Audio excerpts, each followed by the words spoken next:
परम पूज्य बाला साहब ने कहा था कि अगर गुरु जी ने जितने पत्र जीवन में लिखे, अगर उसका संकलन हो तो वो एक विश्व विक्रम हो जाएगा। उतना पत्र कोई जीवन, उतना यात्रा किसी ने जीवन में नहीं की। जहाँ गुरु जी का बस यही था, गुरु जी संघ को बढ़े जा रहे थे, संघों को बढ़े जा रहे थे, संघ को बढ़ाए जा रहे थे, अपना होकर अपने जैसा व्यवहार करना। गुरु जी की व्यक्तित्व ऐसा था कि जहाँ सारे, जैसे सागर में सारी नदियां आके मिल जाती हैं, गुरु जी का भी व्यक्तित्व ऐसा है जहाँ सारे संपर्क, संबंध, संबोधन सब कुछ आकर अभिव्यक्त हो जाना चाहते हैं, जहाँ सब कुछ मिल जाना चाहते हैं, वो भाव के सागर गुरु जी हैं। गुरु जी पर हरि अनंत हरि कथा अनंत, इसकी कोई समय सीमा की कम पड़ जाएगा कि जितना भी बोला जाए, इसका कोई समय नहीं हो सकता है। लेकिन समय की अपनी मर्यादा है। जैसे भाई साहब ने कहा था 5 वर्ष में कहने के लिए, तो मैं यही कहूँ, जैसे उत्तर रामायण एक लाइन है कि दुख से सहनायक रामस्य चैतन्य माहिता, दुख सहने के लिए ही राम के शरीर में प्राण डाले गए थे। गुरु जी के पूरा जीवन ही आपत्तियों से लड़ने के लिए निर्मित हुआ था। अनेक आपत्तियां, लगातार संघर्ष, और सबसे बड़ा संघर्ष जब मुंह में गीता, मुंह में राम, अमर में गीता लिए हुए गांधी को गोली लगती है, संकटबंद लगता है गुरु जी को, वैसे संत को जेल जाना पड़ता है। जेल में भी जेल के घटनायक, जेल के जेलर से लेकर कैदी तक, स्वयंसेवक से लेकर घटनाएं तक बढ़ते चले। पारस को लोहे के स्वभाव से क्या लेना, वो चाकू है चम्मच, जो पारस के संपर्क में आया कुंदन होता चला गया। गुरु जी से जो भी वो आगे बढ़ता चला गया, संघ का होता चला गया, संघमय होता चला गया। गुरु जी से मिलने के लिए, संघ को समझने के लिए अनेक लोग संख्या में आए, लेकिन गुरु जी ने जिसको संघ तिलक लगाया वो ऐसा लगा कि लागी छूटे ना। जीवन संघमय होता चला गया।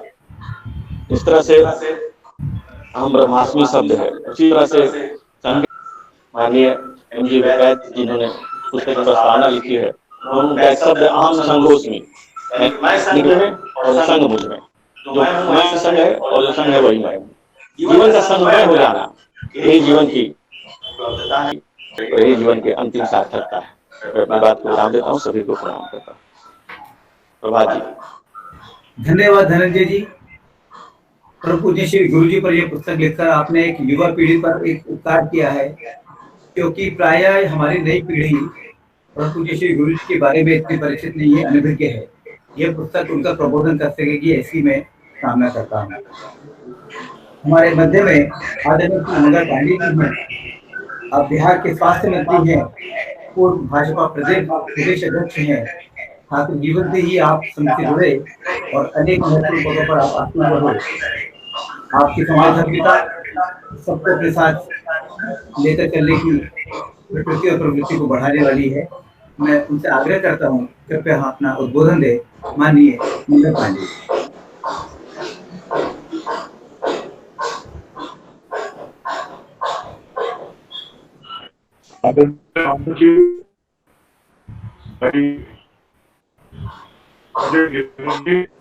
वीडियो भाई सबका नहीं आ रहा।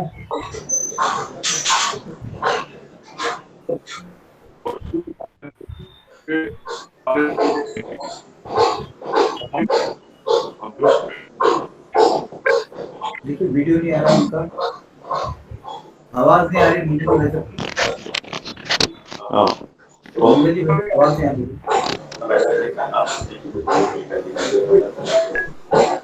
अच्छा तो मुझे बोल रहे हैं नहीं तो नहीं। अरे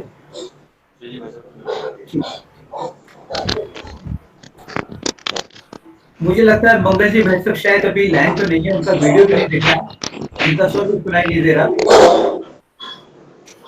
तो हमारे आज के कार्यक्रम के मुख्य अतिथि आदरणीय सुशील मोदी जी हमारे मध्य में हैं। आप बिहार के उप मुख्यमंत्री हैं, वरिष्ठ राजनीतिज्ञ हैं। विद्यार्थी परिषद के माध्यम से आप छात्र राजनीति में आए और एक साफ सुथरी राजनीति की परिकल्पना आपने की, वो आज तक आप उसको निभा रहे हैं। राजनीति में आप शुद्धता और पारदर्शिता के प्रबल हिमायती हैं। उन्होंने भ्रष्टाचार के विरुद्ध मोर्चा खोला और प्रभु की सरकार को उतारने में उनकी एक बड़ी भूमिका थी। वे हमारे सम्मानित लेखक भी हैं। कृपया हम संबोधित आदरणीय सुशील मोदी। वैसे अनम्यूट कर लीजिए। सुशील जी वैसे अनम्यूट कर लीजिए अपने आप को। हाँ वैसे अनम्यूट कर लीजिए आप। हाँ हो हाँ गया। जी। राष्ट्रीय स्वयंसेवक संघ के प्रचारक श्री रामदत्त जी, इस पुस्तक के लेखक डॉक्टर धनंजय गिरी जी, श्री मंगल पांडे जी, और आज के इस पुस्तक लोकार्पण समारोह में सुनाई नहीं पड़ रहा। वर्चुअल माध्यम से जुड़े हुए मित्रों, बहनों और भाइयों, मित्रों, मैं डॉक्टर धनंजय गिरी जी को धन्यवाद देना चाहूंगा जिन्होंने गुरु जी को एक पुस्तक लिखने का काम किया है। मित्रों, मैं अपने आप को सौभाग्यशाली मानता हूँ। मुझे दर्जनों बार गुरु जी का सानिध्य मिला। जब 68 में पहली बार मैं प्रथम वर्ष के लिए गया था व्यावसायिक, प्रथम वर्ष, द्वितीय वर्ष और तृतीय वर्ष, इन तीनों वर्ष में गुरु जी को देखने का, गुरु जी को सुनने का, उनका सानिध्य मिला। और इतना ही नहीं, तो आज जहाँ संघ कार्यालय है पटना में, जहाँ बैठे हुए रामदत्त जी, और वहाँ जो शाखा लगती थी, उस शाखा का मैं मुख्य शिक्षक था। और गुरु जी जब यहाँ पर आए पटना, उसमें कार्यालय नहीं बना था, तो उस समय मेरी ही शाखा पटना की सबसे अच्छी शाखा थी। तो यहीं पर ध्वज प्रणाम करने के लिए, यहीं पर प्रार्थना करने के लिए आए थे। और मुझे मुख्य शिक्षक के नाते उनको सर्व संचालक नमस्कार प्रणाम करने का मौका मिला था। मित्रों, उनके बारे में विस्तार से रामदत्त जी बताएंगे कैसे 1940 से लेकर 1973 तक उन्होंने संघ का नेतृत्व किया। और देखिएगा, धनंजय गिरी जी ने जब संघ पर प्रतिबंध लगा, उस प्रतिबंध में से संघ को निकालकर हजारों लोग जेल चले गए, और वहां से निकालकर उन्होंने संघ को एक ऊंचाई तक पहुंचाने का काम किया। मित्रों, सभी लोग आश्चर्य करते हैं कि संघ की क्या खासियत है। 1925 में बना और 90 साल से ज्यादा हो गया, अभी तक संघ दिनों दिन और मजबूत होता जा रहा है। मैं केवल एक दृष्टांत देना चाहूंगा गुरु जी के जीवन से जुड़ा हुआ, जिसका मैं प्रत्यक्षदर्शी रहा। ध्यान में आएगा कि संघ क्या है। पिछले वर्ष के लिए मैं नागपुर गया था 1973 में, और उन्हीं दिनों गुरु जी कैंसर से पीड़ित थे। उनके लिए शिविर में आना संभव नहीं था। तो प्रतिदिन एक एक गण के लोगों को ले जाया जाता था जहाँ गुरु जी रहते थे, एक छोटे से कमरे में, और उनका 10 मिनट 5 मिनट का मौलिक हुआ करता था। और उस मौलिक में मुझे एक बार क्यों याद है, वो कहते थे कि भारत माता की जय या हिंदू राष्ट्र बनेगा, ये बोलने से नहीं, इसको अपने जीवन में उतार कर हमको दिखाना है। लेकिन जो सबसे बड़ी घटना थी कि गुरु जी की मृत्यु हो गई, और ये शिविर चल रहा था। अगर दूसरा कोई संगठन होता तो शिविर को तत्काल स्थगित कर दिया जाता, और सभी लोगों से कहा जाता कि अपने अपने घर जाइए। जिस व्यक्ति ने 30 साल 32 साल तक संघ का नेतृत्व किया, और उनके चेहरे को देखकर उनका जो व्यक्तित्व था, वह अद्भुत व्यक्तित्व था उनका। लेकिन आप आश्चर्य करेंगे, रात को 9 सवा 9 बजे हम लोग को सूचना मिली कि गुरु जी की मृत्यु हो गई। सारे स्वयंसेवकों को हम लोग दर्शन करने के लिए गए। उस जगह मुझे याद नहीं जहाँ पर उनके शव को रखा गया था। रात्रि 9:30-10 बजे हम लोगों ने जाकर उनके शरीर का दर्शन किया, उनका अंतिम दर्शन किया। और सबसे बड़ी जो आश्चर्य की बात इसमें जिक्र कर, ये अगले दिन प्रातः काल रेशिम बाग संस्थान पर उसी प्रकार शाखा लगी, उसी प्रकार सारे वर्ग हुए जैसे सामान्य दिनों के अंदर होता। तो मैंने कहा कि सरसंघ चालक की मृत्यु हो गई, नागपुर में कार्यालय के आसपास उनका शव रखा हुआ है, और फिर भी शिविर स्थगित नहीं होता है। और सुबह में शिविर जो है वो यथावत चलता रहता, मानो कुछ हुआ ही नहीं है। और शाम को और दिन में 10 या 11 बजे, और जब ये कार्यक्रम होता था, स्नान वगैरह जलपान करने के बाद, गुरु जी का टेप रिकॉर्डेड भाषण जब सुनाया गया तो सारे लोग रो पड़े। और तब स्मरण आया कि भाई कल ही रात को तो उनकी मृत्यु हुई थी, तो उनका दाह संस्कार भी नहीं हुआ। और जिस स्थान पर हम लोग ध्वजारोहण होता था, वहां पर हम लोग शिविर में सुबह इकट्ठा होते थे, शाम को उसी स्थान पर उनका दाह संस्कार हुआ। मुझे अभी तक याद है, राजमाता सिंधिया, अटल बिहारी वाजपेयी, सारे लोग उनके दाह संस्कार में शामिल हुए।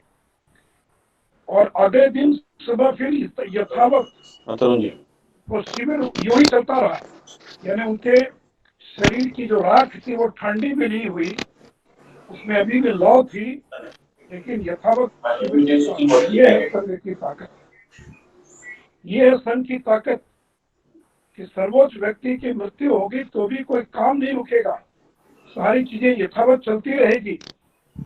और इसी खासियत का परिणाम है। नहीं तो लोग कहते थे आफ्टर गुरुजी हु, बड़ा व्यक्तित्व था। आप कल्पना नहीं कर सकते आज की पीढ़ी के लोग कि जब गुरुजी का व्यक्तित्व कितना बड़ा था। और हम लोग को बगल में बैठकर हम लोग को भोजन करने का मौका मिला, इसी पंक्ति में बैठकर। इसलिए मित्रों, उस परम पूजनीय सदाशिव गोलवलकर जी की जीवनी को लिखना कोई आसान काम नहीं था। तो मैं धनंजय गिरी जी को धन्यवाद देना चाहूंगा कि आपने और गुरु जी की जीवनी पर उनके कुछ अंशों को इसमें छूने का प्रयास किया है। और आपका यह प्रयास, मैंने सरसरी निगाह से इस पुस्तक को देखा है और मुझे खुशी है कि बहुत बेहतर, बहुत अच्छी पुस्तक बनी है। और ये पुस्तक संघ के लाखों करोड़ों स्वयंसेवकों को और इससे प्रेरणा मिलेगी। मित्रों, शब्दों के साथ परम पूजनीय गुरु जी के चरणों में अपनी श्रद्धांजलि अर्पित करता हूँ और मैं अपनी बात समाप्त करता हूँ। जय हिंद, जय भारत, वंदे मातरम। धन्यवाद सुशील जी भाई साहब। आप उन कुछ गिने चुने स्वयंसेवकों में से हैं जिन्होंने परम पूज्य गुरु जी के दर्शन किए और उनसे सतत प्रेरणा पाई। और अब इस पुस्तक के माध्यम से जो हमारी युवा पीढ़ी है वो भी परम पूज्य गुरु जी के दर्शन और विचारों से दर्शित हो पाएगी। आपका बहुत बहुत धन्यवाद।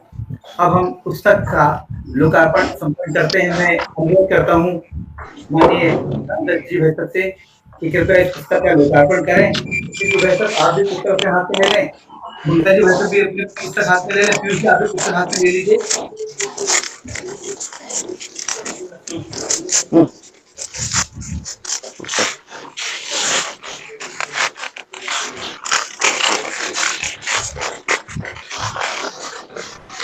धनंजय जी आप भी ले लीजिए पुस्तक।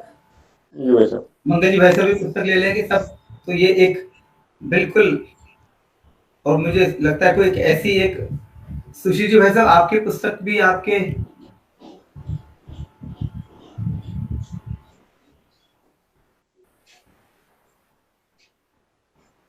सुशील जी भाई साहब की पुस्तक हाथ में नहीं आई, फोटो में नहीं दिख रही।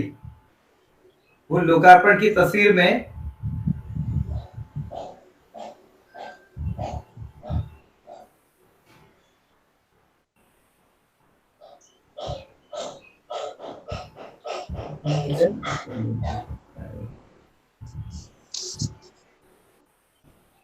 नहीं, सुशील जी भाई साहब की पुस्तक के साथ फोटो नहीं आई है लोकार्पण में।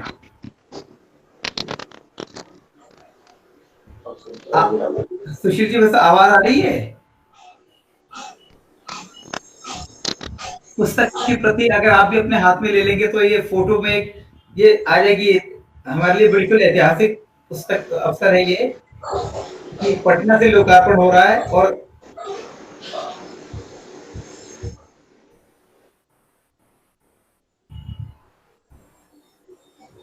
आवाज नहीं आ रही धनंजय जी, आवाज नहीं आ रही है भाई साहब की। अच्छा मंगल जी भाई साहब आ गए क्या? हाँ ठीक है, बहुत बहुत धन्यवाद आपका लोकार्पण करने के लिए।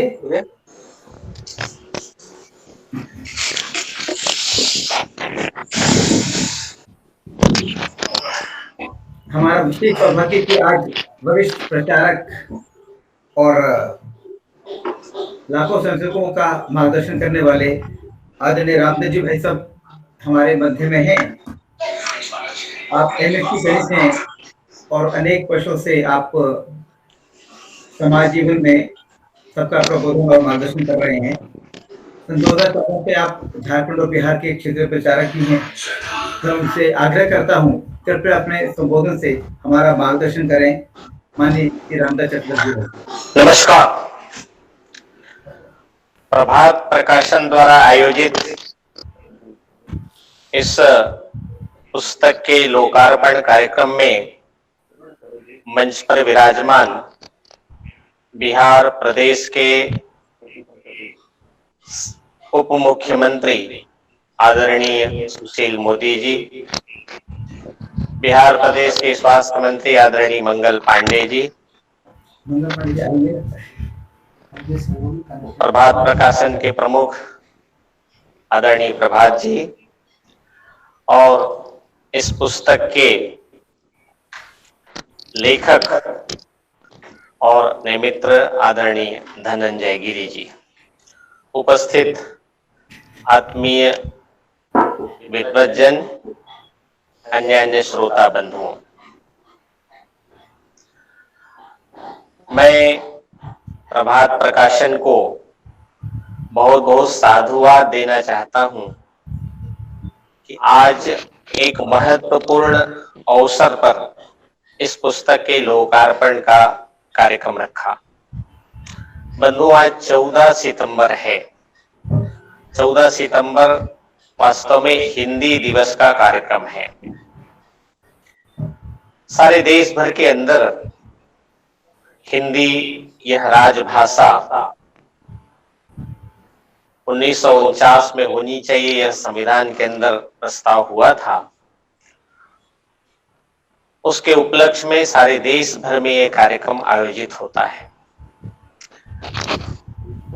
जिस पुस्तक का लोकार्पण हो रहा है उसके नायक पूजनीय श्री गुरु जी हिंदी के प्रबल पक्षधर थे, समर्थक थे। राष्ट्रीय स्वयंसेवक संघ के दृष्टिकोण में भी देश की हमारी जितनी भी भाषाएं हैं, सभी भाषाएं अपनी हैं, सभी समृद्ध होनी चाहिए, सभी विकसित होनी चाहिए, किंतु सारे देश के लिए कोई न कोई एक संपर्क भाषा अवश्य होनी चाहिए। इस नाते हिंदी का महत्व है। आज ऐसे दिन पूजनीय श्री गुरु जी से संबंधित पुस्तक के लोकार्पण का कार्यक्रम का अवसर चुना गया। इसके लिए मैं प्रभात प्रकाशन उसको बहुत बहुत साधुवाद देना चाहता हूँ। परम पूजनीय श्री गुरु जी के संबंध में यह जो पुस्तक प्रकाशित हुई है, नूतन सदी के नवनीत श्री गुरु जी, वास्तव में यह पुस्तक उसके लेखक, प्रकाशक, ये सभी एक अत्यंत ही पूजनीय गुरु जी के व्यक्तित्व के कारण और भी उनका स्थान ऊंचा हो गया है। हम संस्कृत में एक सुभाषित कहते हैं, ससीना च निशा निशया च शशि, ससीना निशया च विभाति नभः, पयसा कमलम कमलेन पयः, पयसा कमलेन विभाति शरः। चंद्रमा की शोभा रात्रि से, रात्रि की शोभा चंद्रमा से, रात्रि और चंद्रमा से शोभा आकाश की होती है। वैसे ही जल से कमल की शोभा, कमल से जल की शोभा और जल और कमल दोनों से तालाब की शोभा होती है। अर्थात परस्पर एक दूसरे से एक दूसरे की सुंदरता होती है।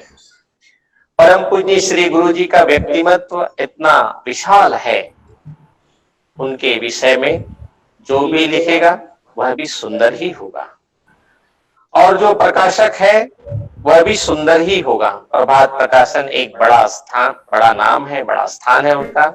ऐसे प्रभात प्रकाशन ने इस महती भूमिका को निभाया है, इसलिए वो भी सुंदर है। और सबसे महत्व की बात, जिन्होंने परम पूज्य डॉक्टर जी को देखा, परम पूज्य श्री गुरु जी का अनेक वर्षों तक सानिध्य प्राप्त किया, ऐसे माननीय मागो वैद्य 90 वर्ष से अधिक आयु का, जिनका संघ का सब प्रकार से अनुभव युक्त जीवन है, ऐसे मागो वैद्य का जिस पुस्तक को आशीर्वाद प्राप्त हुआ है, इसलिए ये सब सुंदर ही हो गया है। बंधुओं, परम पूज्य श्री गुरु जी के जीवन पर यह जो पुस्तक लिखी गई है, इसके 6 अध्याय हैं। ये 6 अध्याय, एक एक अध्यायों पर एक गहन चर्चा हो सकती है, एक परिशीलन हो सकता है, अलग विचार गोष्ठी का आयोजन भी हो सकता है, लेकिन समय की मर्यादा है। उसमें परम पूज्य श्री गुरु जी के समग्रता से उनके विचारों को, संघ के दर्शन को, परिस्थिति की चुनौती में पूज्य गुरु जी की भूमिका को एक संक्षिप्त में किंतु एक बहुमुखी ढंग से रखने की कोशिश हुई है। हम सब जानते हैं, भगवद गीता के अध्याय 16 में भगवान श्री कृष्ण ने दैवी संपदों का वर्णन किया है। उसमें वो कहते हैं, अभयम सत्व संशुद्धि ज्ञान योग व्यवस्थिति दानम दमश्च यज्ञश्च स्वाध्यायश्च तप आर्जवम् अहिंसा सत्यम क्रोध त्यागः शांतिरुपैशुनम् दया भूतेषु लोलुप्तम् मार्दवम् वीर चापलम् तेजः क्षमा धृति शौचम अद्रोहो नातिमानिता भवन्ति संपदम दैवीम अभिजातस्य भारत। जिन दैवी संपदों का वर्णन किया है भगवत गीता में भगवान श्री कृष्ण ने, उसमें सभी गुण परम पूज्य श्री गुरु जी के जीवन में दिखाई देता है। जिस काम को उन्होंने स्वीकार किया, उस काम के लिए उन्होंने सब प्रकार से तन्मयता से पूरा जीवन लगा दिया। धुन के पक्के थे। किशोरावस्था में उनको मलखम सीखने की इच्छा थी। उनके मलखम के गुरु ने एक नया अभ्यास क्रम सिखाया था।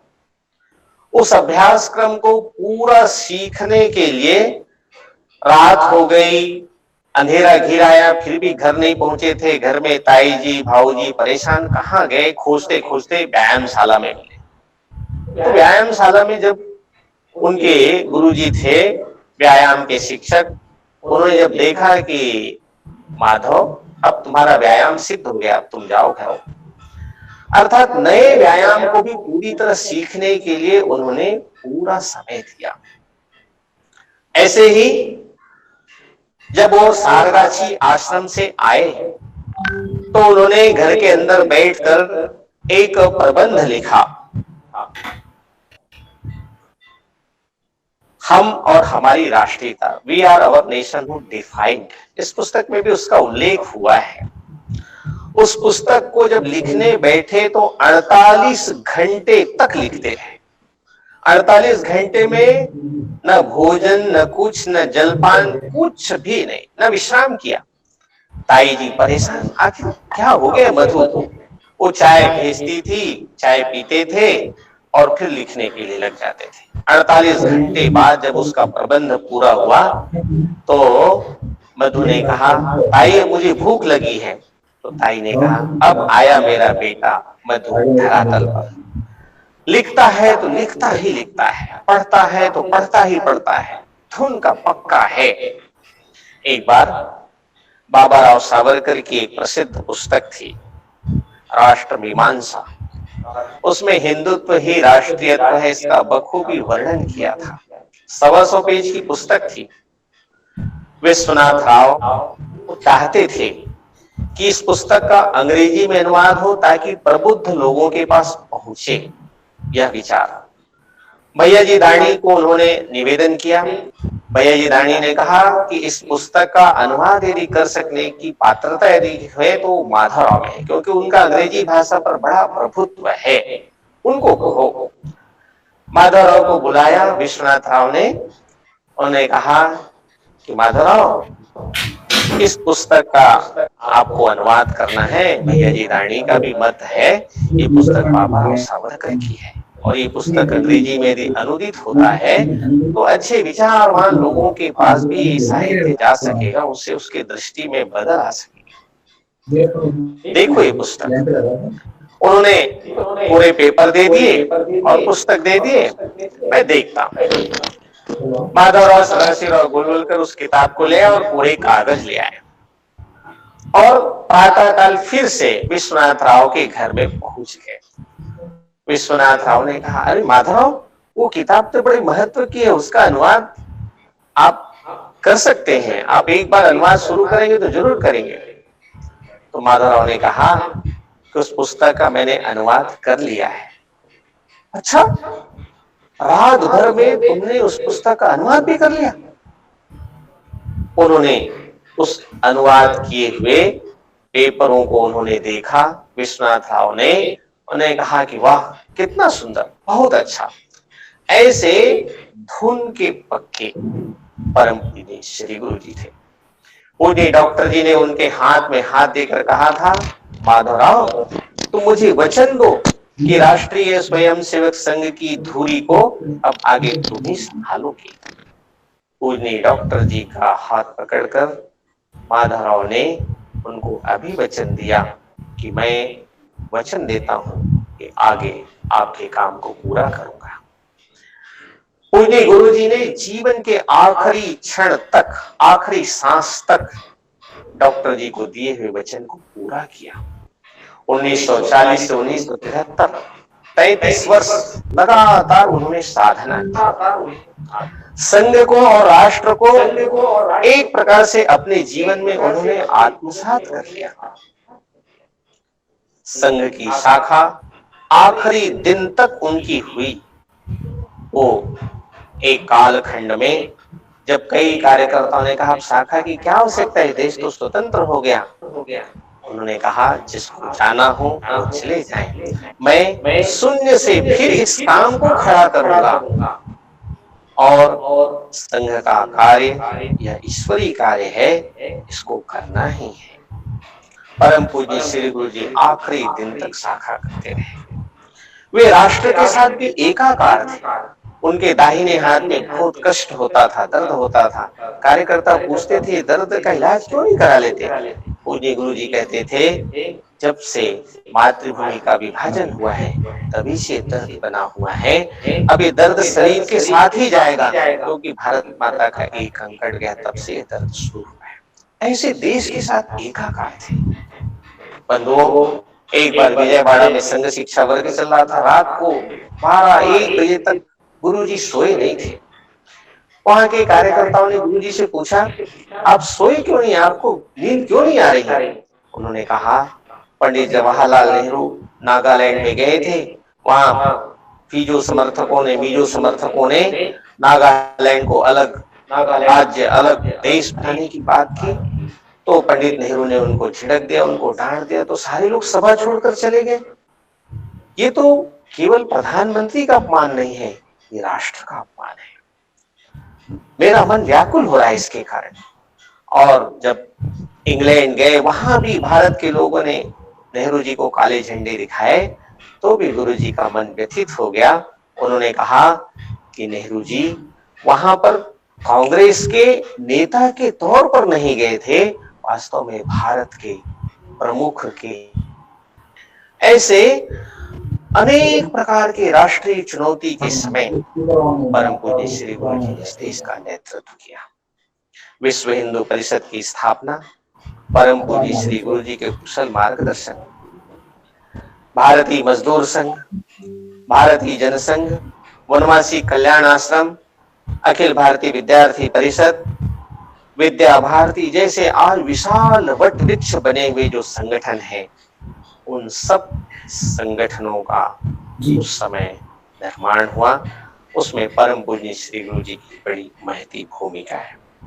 बंधुओं, परम पूज्य श्री गुरु जी के एक एक पहलू इतने महत्व के हैं। शरीर पर उनका अद्भुत नियंत्रण था। बिच्छू ने डंक मार दिया, फिर भी पढ़ाई कर रहे हैं। 105 डिग्री का बुखार है, फिर भी अध्ययन में संलग्न है, बौद्धिक वर्ग दे रहे हैं। दाहिने हाथ में चांदी के गर्म तप्त सलाखों से उसको चलाया गया, फिर भी गुरुजी उफ तक नहीं किए। दांतों को निकाला गया, फिर भी निश्चेतना का प्रयोग नहीं किया। डॉक्टरों को कह दिया दांत ऐसे निकाल लो, इस प्रकार से शरीर पर उनका अद्भुत नियंत्रण था। बंधुओं, परम पूज्य श्री गुरु जी पर इस प्रकार से किताब लिखा है।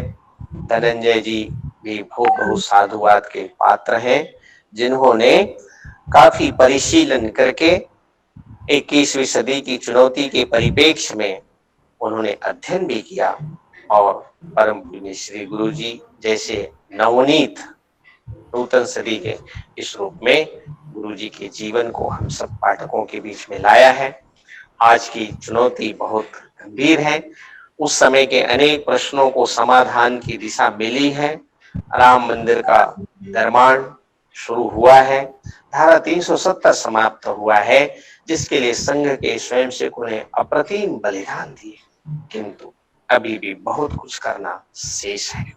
वास्तव में संघ के सामने इस समय चुनौती वैचारिक संक्रमण की ही चुनौती है। वैचारिक संघर्ष, वैचारिक युद्ध, यही आज के समय की सबसे बड़ी चुनौती है। हम सब स्वयंसेवकों को इस पुस्तक से, इसके सामग्री से सब प्रकार की दिशा मिलेगी, सब प्रकार का बोध मिलेगा और हम सब आने वाली ये जो चुनौती है उसमें से हम अपना मार्ग निकाल सकेंगे, हम आगे बढ़ सकेंगे। मुझे लगता है इस समय परम पूज्य श्री गुरु जी का जो जीवन है वो हम सबको के लिए पढ़ने योग्य है। कई प्रकार की चीजों में मार्गदर्शक है। जैसे हम पारायण करते हैं शास्त्रों का, अपने ग्रंथों का, उसी प्रकार परम पूज्य श्री गुरु जी का जीवन चरित्र भी पारायण करने लायक है। मैं समझता हूँ कि पुस्तक बहुत ही एक अच्छी शैली में लिखा है। अनुप्रास है शब्दों का, कहीं पर श्लेष है, एक प्रवाह स्वाभाविक रूप से किताब के लेखन में दिखाई देता है। मैंने पूरा आद्योपांत पढ़ा तो नहीं, किंतु जो भी सरसरी तौर पर देखा है, आगे मैं इसको और भी पढ़ूंगा, उसमें से ध्यान में आएगा। लेकिन जो ऊपर से देखने में आया है, अनेक अध्यायों को थोड़ा सा पलट करके देखा है, उसमें से यह पुस्तक सभी पाठकों के लिए अत्यंत योग्य साबित होगा। आज के इस अवसर पर शुद्ध हृदय की ज्वाला से विश्वास दीप निष्कंप जलाकर कोटि किरण पग बढ़े जा रहे, तिल तिल जीवन गला गला कर। जब तक ध्येय न पूरा होगा तब तक पग की गति न रुकेगी। कहे चाहे कुछ दुनिया कल को चुके बिना न रहेगी। सारी दुनिया के अंदर भारत माता की जय जयकार हो रही है, किंतु भारत के हर अंतःकरण में भारत माता की जय का गुंजायमान हो, इसके लिए हम सब लोग कटिबद्ध होकर आगे बढ़े। यही प्रभु चरणों में प्रार्थना करते हुए पुनः पुनः लेखक, प्रकाशक और बाकी सभी बंधुओं को धन्यवाद करते अपनी वाणी को विराम देता हूँ। बहुत धन्यवाद भाई साहब आपके मार्गदर्शन के लिए।